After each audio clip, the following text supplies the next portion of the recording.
오늘의 제목은 우상을 버리고 하나님을 사랑하는 삶을 삽시다 라는 제목을 가지고 여러분들과 함께 말씀을 나누고자 합니다. 놀라운 하나님의 복을 누리는 삶을 삽시다. 신명기 강의 45번째 시간입니다. 하나님의 말씀, 바로 성경은 구원과 생명의 책입니다. 그런가 하면 성경은 죄의 모든 실상을 낱낱이 우리에게 가르쳐주고 알려주는 책입니다. 세상의 그 어떤 책도 죄에 대해서 이렇게 상세하게, 자세하게, 또한 정확하게 알려주는 책은 없을 것입니다.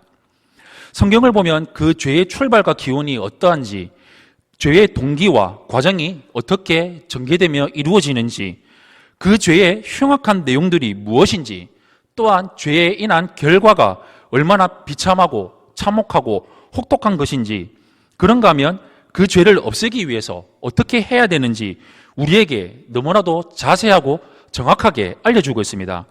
그래서 우리가 어떤 관점으로 죄를 바라보는가, 그 죄가 어떻게 나를 파괴시키고 우리 공동체를 파괴시키고 어렵게 만드는지 우리에게 알려주고 있습니다. 이스라엘 백성에게 대대로 지켜야 하는 율법을 주신 하나님은 완전하고 온전하고 거룩하신 분이십니다.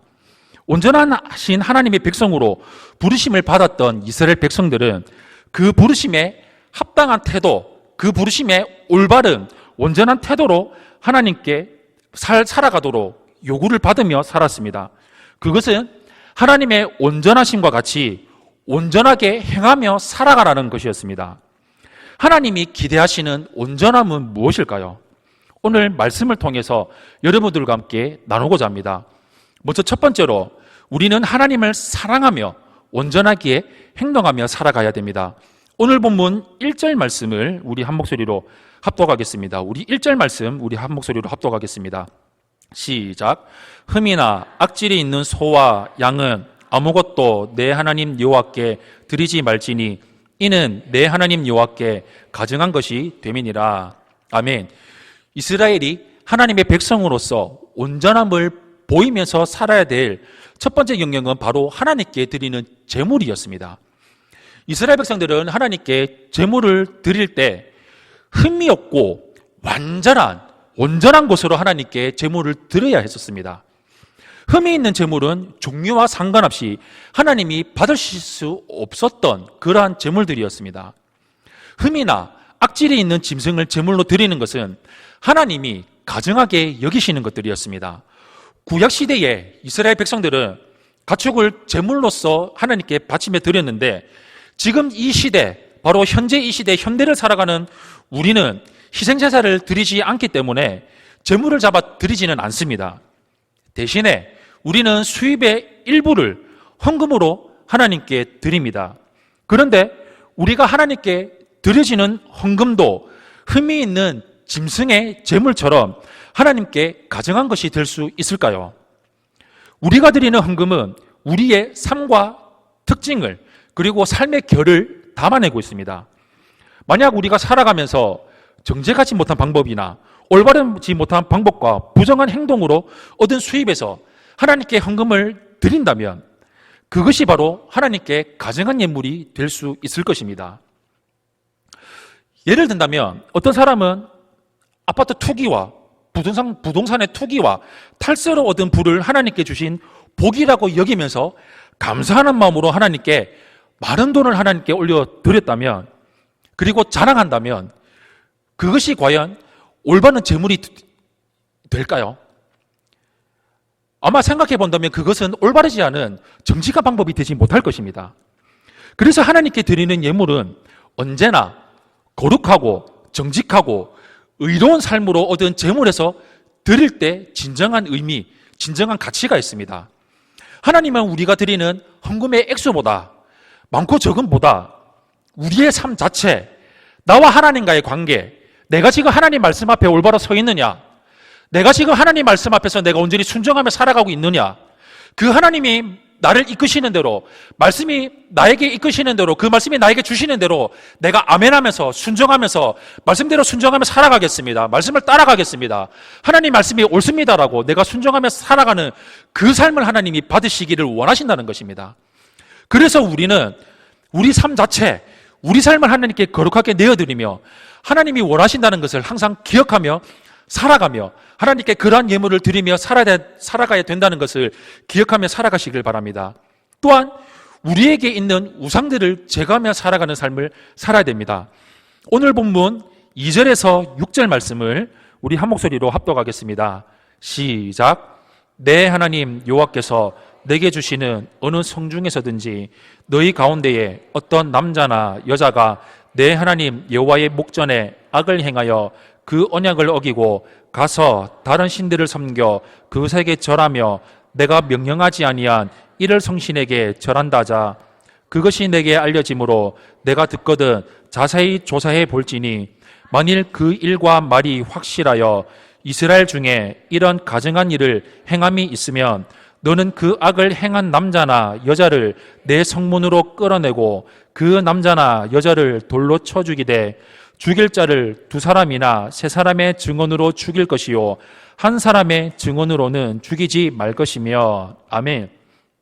누군가가 우상을 섬길 경우에 자세하게 조사해서 죄의 증거가 너무나도 명백하게 분명하다면 그 사람을 성문 밖으로 끌고 가서 돌로 쳐 죽이라고 명령하고 있습니다.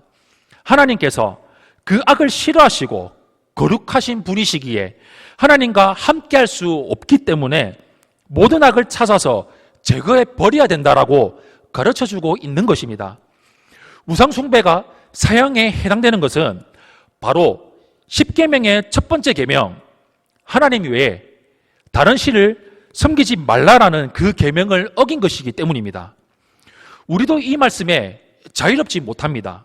눈에 보이는 신을 섬기지는 않지만 하나님 외에 다른 것들을 의지하는 대상이 부지 중에 알면서도 살아가는 경우가 있다는 것입니다.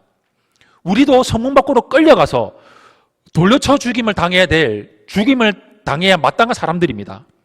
그런데 아무런 죄도 없으신 나의 주 예수 그리스도, 그 예수님이 우리 대신 성문 밖으로 끌려나가서 십자가에 못 박혀 죽으셨습니다.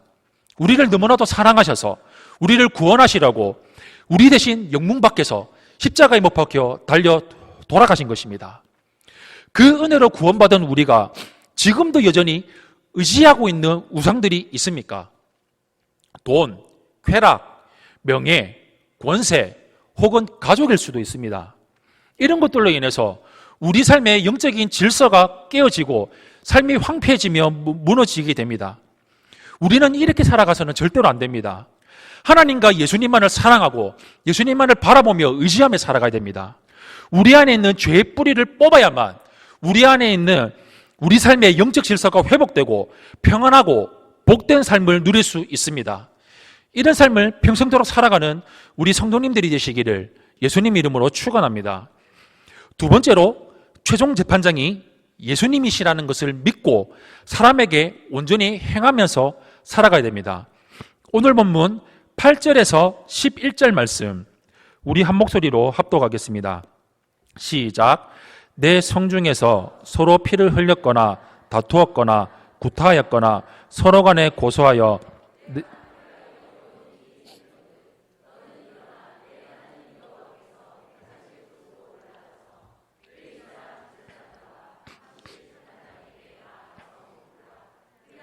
그들이 어떻게 판결할지를 내게 가르치리니 여호와께서 택하신 곳에서 그들이 내게 보이는 판결의 뜻대로 내가 행하되 그들이 내게 가르치는 대로 삼가 행할 것이니 곧 그들이 내게 가르치는 율법의 뜻대로 그들이 내게 말하는 판결대로 행할 것이요 그들이 내게 보이는 판결을 어겨 좌로나 우로나 치우치지 말 것이니라. 아멘. 모세는 각 도성의 재판관이 판결하기 어려운 사건 같은 경우에는 중앙 성소에 있는 그 성소에 나가서 재판을 받으라고 명령하고 있습니다. 중앙 성소에 가서 재판을 받으라는 것은 제사장이 재판도 주관했다는 것을 알려주고 성전에 거하시는 하나님의 성품이 정의롭다는 것, 또한 하나님이 판결의 최종 재판장이시라는 것을 알려주는 것입니다. 그래서 중앙성소에서 판결을 받는 것에 순종하지 않는다면 결국 죽임을 당할 수밖에 없었습니다. 우리나라에는 삼심제도라고 있습니다. 한 사건을 두고 지방법원, 고등법원, 대법원을 거치며 3번의 판결을 받을 수 있는 권리를 말합니다. 그런데 마지막 대법원의 판결은 최종 권위를 갖고 있습니다. 그 재판의 결과에 모든 사람이 다 인정하고 순복해야 됩니다. 이런 제도를 두는 이유는 재판관도 불완전한 사람이기 때문입니다. 우리는 그리스도인으로 이 세상을 살아가면서 믿음을 지키기 위해 힘을 다하며 노력하며 싸우며 살아갑니다. 그 과정에서 억울하고 부당하게 오해를 받거나 미움을 받거나 시련을 당할 때가 있습니다. 누구도 우리의 진실함을 믿어주지 않을 때가 있습니다. 그럴 때 우리의 최종 재판장이신 하나님을 생각하고 나아가야 됩니다. 장차 백보자에 앉아 계신 우리 예수님이 우리의 억울한 문제들을 하나하나 판단해 주시면서 우리를 위로하시고 우리를 높여주실 것입니다. 그러므로 우리는 완전한 재판장이신 예수님을 믿고 의지하면서 살아가야 됩니다. 또한 우리의 온전한 행위는 사람을 대할 때에도 나타나야 됩니다. 이스라엘 백성은 누군가 우상을 섬겼다는 소식을 들었을 경우에 반드시 그것이 사실인지 아닌지를 한 사람만 가지고 판단하는 것이 아니라 2-3사람의 증언을 근거로 해서 판결하라고 규정하고 있습니다. 다른 사람을 판단하는 일에 신중해야 된다. 그것도 매우 신중해야 된다는 것을 알려주고 있는 것입니다. 이 규정은 우리가 살아가고 있는 우리 삶 속에도 일상에서도 적용해야 하는 중요한 교훈을 담아내고 있습니다.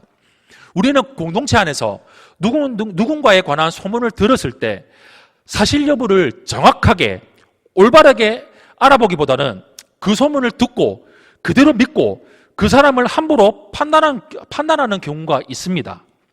그러나 대부분 소문은 사실과 다르거나 과장된 경우가 있습니다.